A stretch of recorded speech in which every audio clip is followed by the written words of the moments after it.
trouvais déjà que la rumba catalane représentait un bon exemple d'identité concernant l'Espagne. C'est quelque chose quand même qui est très très présent en Espagne et aussi en France. Et la rencontre avec Gabi a été exceptionnelle. Comme ça, sans la musique. Comme ça, vous allez donner de la pêche, parce qu'en fait, vous cachez derrière la musique.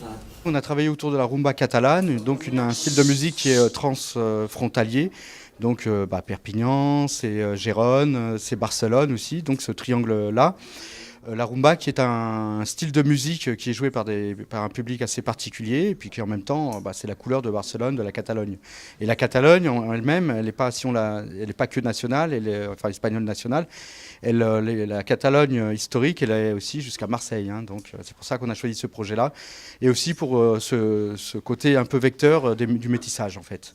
On y retourne, on l'a fait une dernière fois et puis après on va faire un petit débrief sur le voyage. D'accord ? Allez, on se concentre. Je trouve que c'est une classe extrêmement motivée, qui est de plus en plus motivée justement. Et le voyage à Barcelone a été une réussite. Et le fait d'aborder la langue par la culture, c'est primordial.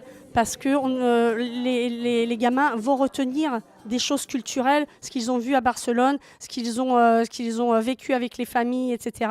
Au niveau de la langue, j'apprends beaucoup plus que dans un cours d'espagnol normal.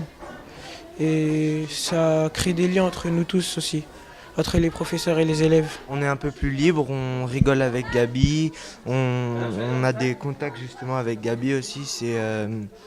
Ça change en fait des cours normaux. On n'apprend pas que les fesses sur une chaise, on apprend aussi en mouvement et encore bien mieux en mouvement. Et le fait aussi de danser, parce que là vous n'avez pas assisté à ce qu'on fait aussi avec Anita, mais les gamins qui sont très timides se révèlent et se rendent compte que le corps sert à exprimer des choses, il n'y a pas que la parole. Donc c'est vraiment une culture complète finalement. On arrive en fait à leur donner confiance parce qu'on croit en eux.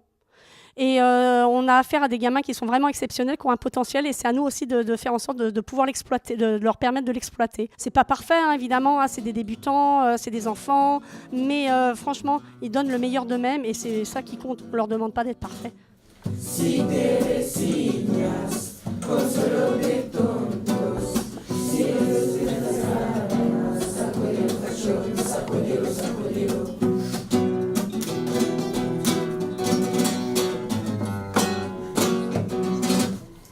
C'était beaucoup mieux, hein ? Ah, c'est bien. C'est beaucoup mieux.